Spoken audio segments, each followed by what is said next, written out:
እየሮጥኩ ወደ ቤት ስገባ ማዘር ልብሷን አወላልቃ ብቻ እንኳን አለፍኩ ተጠልዬ የፈራሁት ዝናብ እሷ መንገድ ላይ እኛን ለማሳደግ ህይወት ይቀጥላል መቼም። ሰላም ውድ የኔ ቤተሰቦች እንዴት ናችሁ? እኔ በጣም ደህና ነኝ። ያው ዛሬ በነገርኳችሁ መሰረት ታሪኬን እነግራችኋለሁ ብዬ ነበር። እናም እንደነገርኳችሁ ዛሬ ልነግራችሁ ወስኛለሁ። እዚች ጋር ደግሞ የመጣሁት በምክንያት ነው። የድሮ ማንነቴን ለማስታወስ ነው። ይሄን ልብስ አስታውሳችሁት? የመጀመሪያ ማንነቴ አስቀያሚ ማንነቴ የነበረው እዚህ ልብስ ላይ ነው እና ይሄን ቦታ ደግሞ ልዩ ታሪክ አለው ለኔ። እዚህ ነበር የምቀመጠው። አንዳንዴ ሲደብረኝ ምናምን ነገር እዚህ ነው የምቀመጠው። ወደዛ ቦታ መርጬ እና ወደዚህ ይዣችሁ የመጣሁት ለዚህ ነው። እስኪ ነው እዛች ጋር ተቀምጠን ያለውን ነገር እነግራችኋለሁ።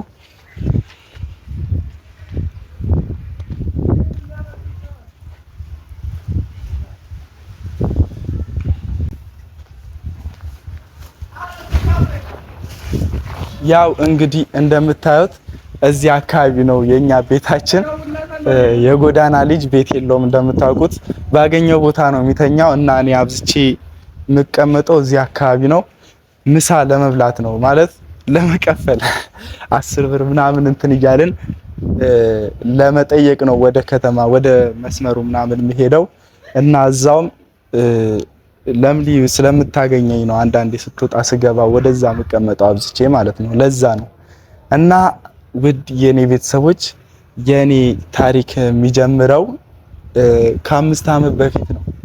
የኔ አስቀያሚ ማንነት የሚጀምረው ከ5 ዓመት በፊት ማለት እናቴ በጣም ተሰቃይታ ነው እኔን ያሳደገችኝ።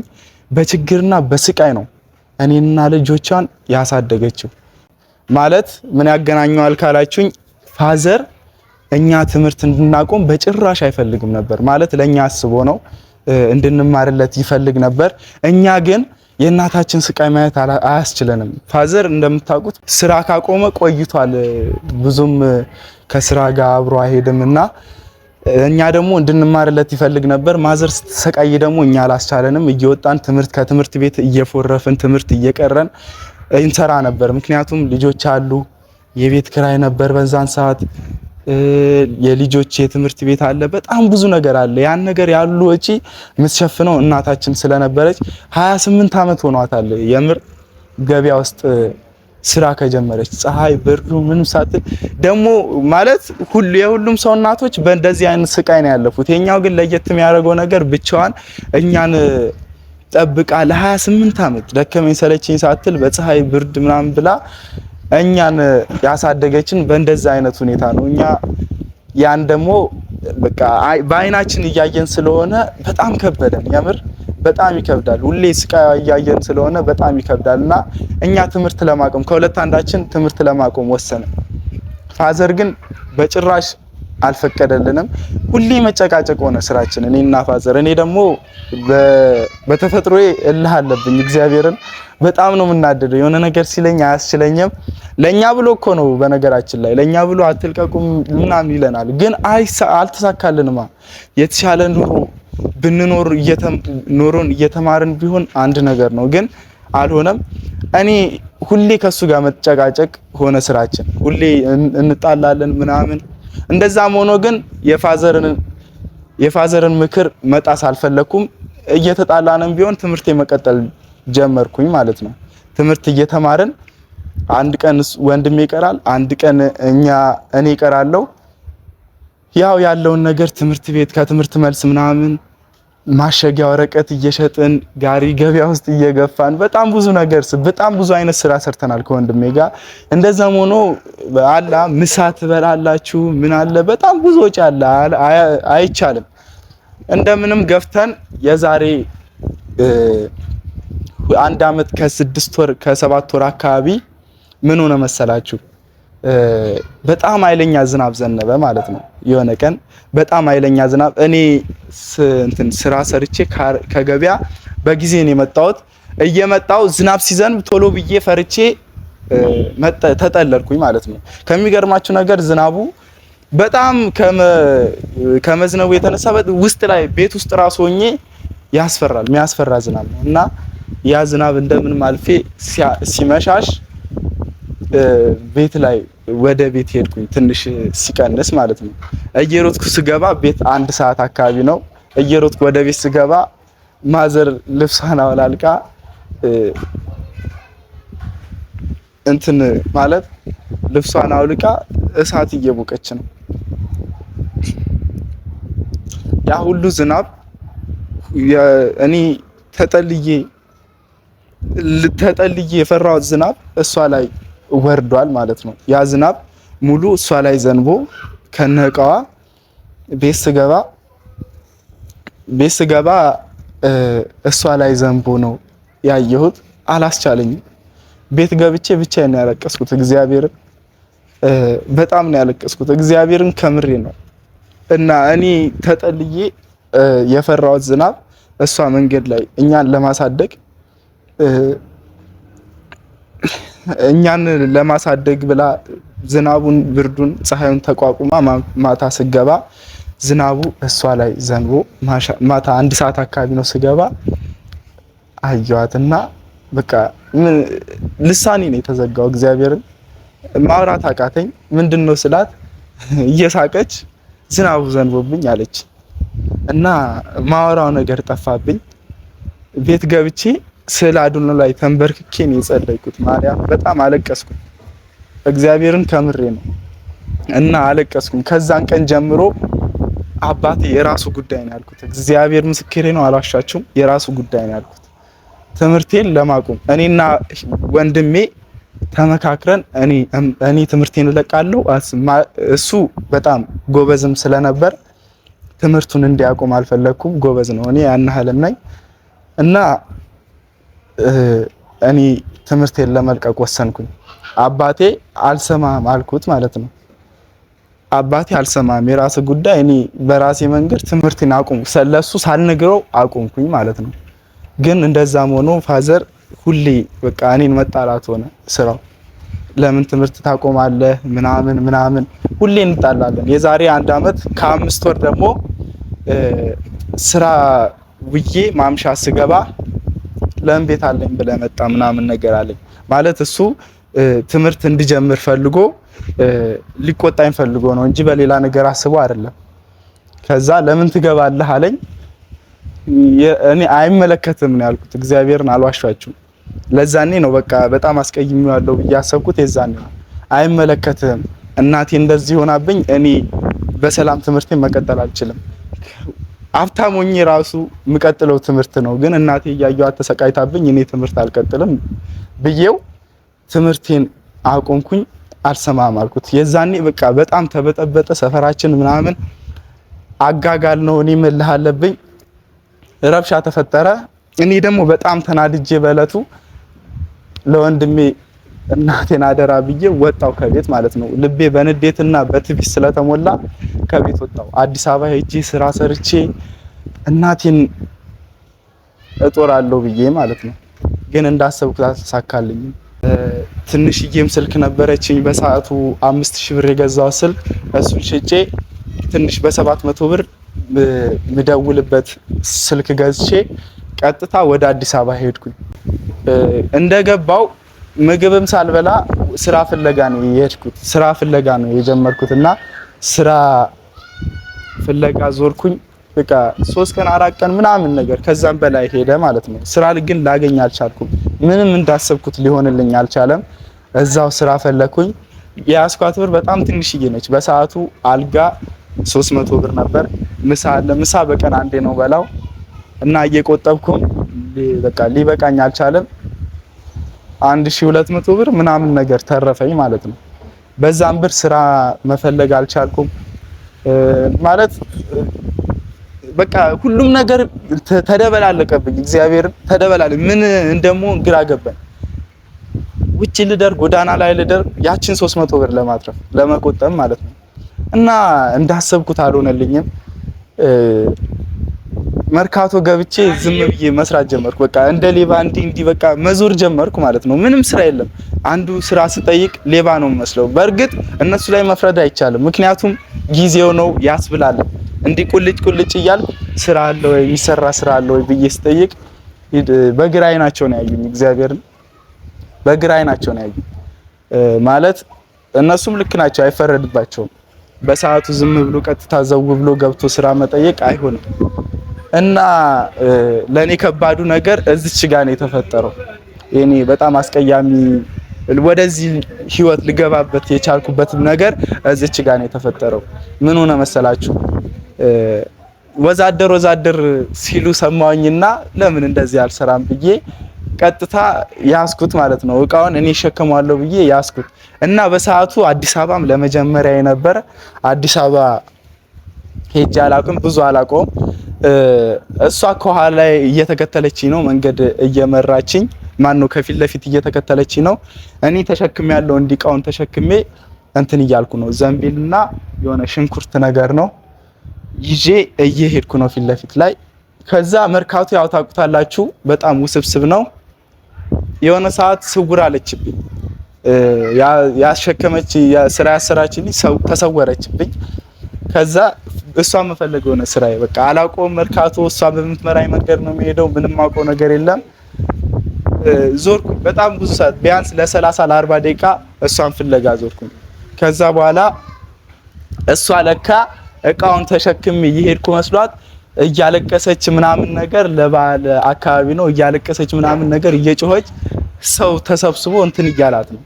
ከዛ እኔን ሲያዩኝ እየሮጡ እኔ ላይ መጡ ማለት ነው። እኔ ሌባ መስያቸው እኔን ይዘው መቱኝ፣ እንደ ሌባ መቱኝ ምናምን። ፖሊስም በአካባቢው ነበር።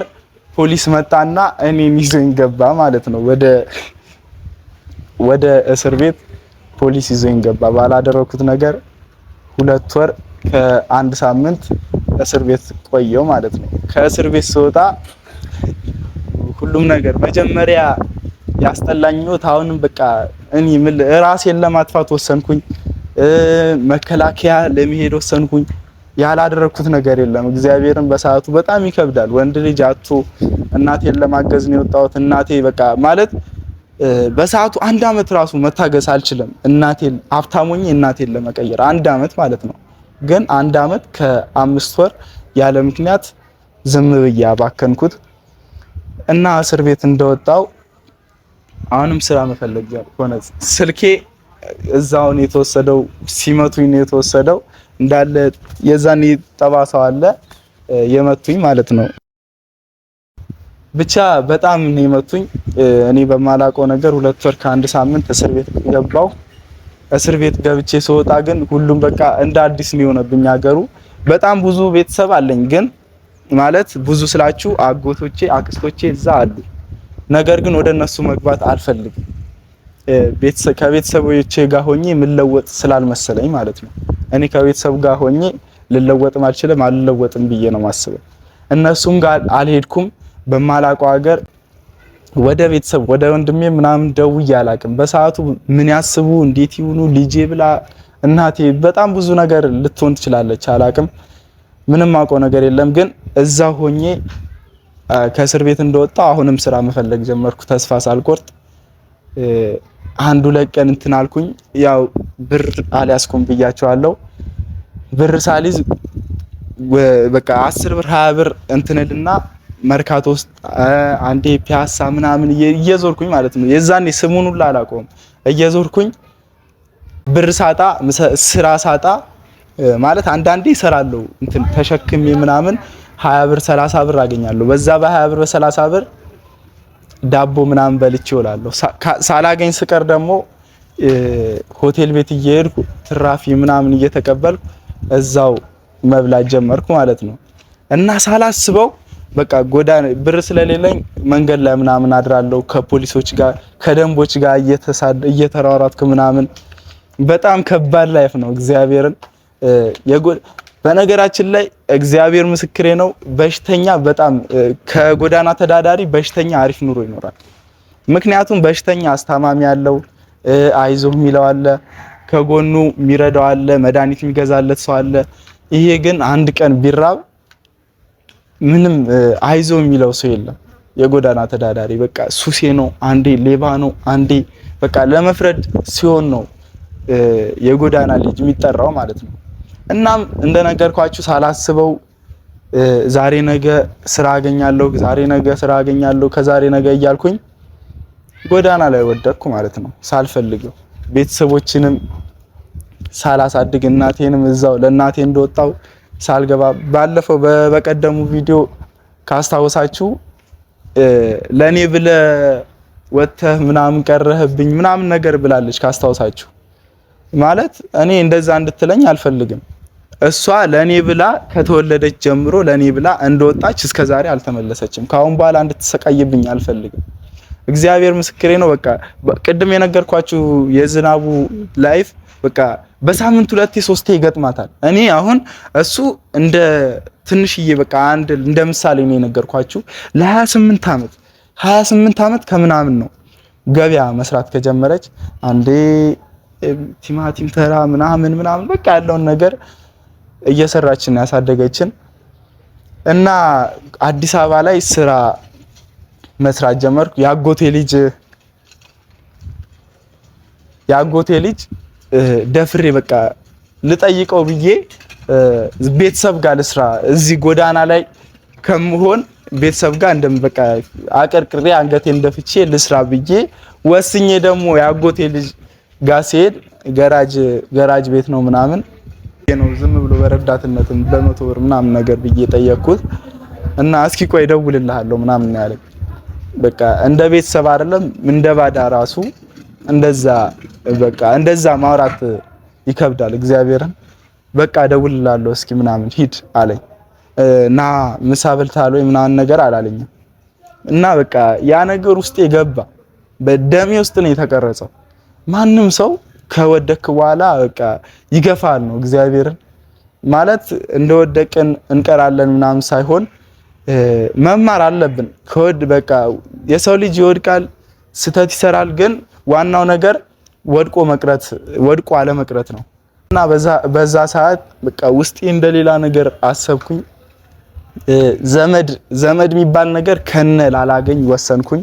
በዛም በአንዱ ሰው ምክንያት ማለት ነው። እና ስራዬን ደግሜ አሁንም ደላላ ቤት ሄድኩኝ። በቃ ብዙ ቦታዎች ሄድኩኝ እና ምንም ሊሳካልኝ አልቻለም። በጣም አስቀያሚ ህይወት ውስጥ የጎዳና ህይወት ውስጥ ገባሁኝ። አሁን እኔ የነገርኳችሁን ማለት ነው 101% ነው ማለት አጭር በቃ አጠር መጠን ባለ መልኩ ነው ለእናንተ የነገርኳችሁ። በቦታው ላይ ስትሆኑ ስቃዩ በጣም ከባድ ነው። እግዚአብሔርን ለኔ አንዱ ቀን በጣም ከባድ እንደሆነ ግልጽ ነው። እስኪ አሁን ለምሳሌ አንድ ቀን ሌላው ችግር እንተውና እንደ ሌባ መታየቱ ሌላው እንተውና አንድ ቀን ሙሉ ምሳ ሰዓት ምግብ ሳትበሉ በቃ ውላችሁ ሞክሩት። የጎዳና ልጅ ህይወቱ እንደዚህ ነው። በጣም የሚያሳዝን ህይወት ነው ያለው እና እኔ ተረድቼበታለሁ።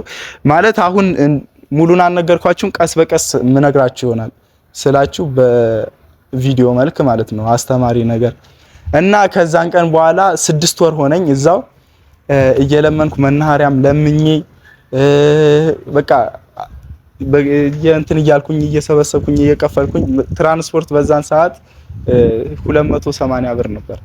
280 ብር ምናምን ነበር። ኪሴ ላይ 250 ብር ለመንኩኝ ማለት ነው። ለምኜ የሰው ፊት ገርፎኝ እንትን ብዬ 250 ብር አልኩኝ እና ረዳቱን ለመንኩት። ይሄ ልብስ ነው። ልብስም የምቀይርበት ታይም የለኝም። ልብስም አልቀየርኩም። ይሄ ልብስ 1 አመት ከ4 ወሩ ነው እንግዲህ እኔ ከለበስኩት። ምክንያቱም ማንም አይዞ የሚለኝ የለም ከጎኔ። ወደ ቤተሰቦቼ በቃ ሙሉ አይኔ ወደ እነሱ አዙሬ የማይበት ህሊና በቃ ከበደኝ እኔ እውነት። እና ከዛ በኋላ ረዳቱን ለምኜው 30 ብር እንደዚህ ይጎለኛል ምናምን ብዬው ረዳቱን ፈጣሪ ስተው እሺ ብሎኝ አናግሮኝ ገቢና ላይ አስቀመጠኝ። ከዛ እንትን ብሎኝ እዚሁ አርፎ ነበር። አብረን ምሳ በልተን ምናምን ነገር ነው የሸኘኝ እና በጣም አመሰግናለሁ በዚህ አጋጣሚ። የቡታጀራው ደግሞ በጣም ለየት ይላል ማለት በሰው ሀገር እሺ ማንም አቀንም ምናምን እና ይሄ ደግሞ አሁን ሰዓት ሄዶብኛል። በቀጣይኛው ቪዲዮ ለቅላችኋለሁ የቡታጀራው እና ቸር ሰንብቱልኝ። በጣም ወዳችኋለሁ። አመሰግናለሁ። ከልብ አመሰግናለሁ። ወዳችኋለሁ።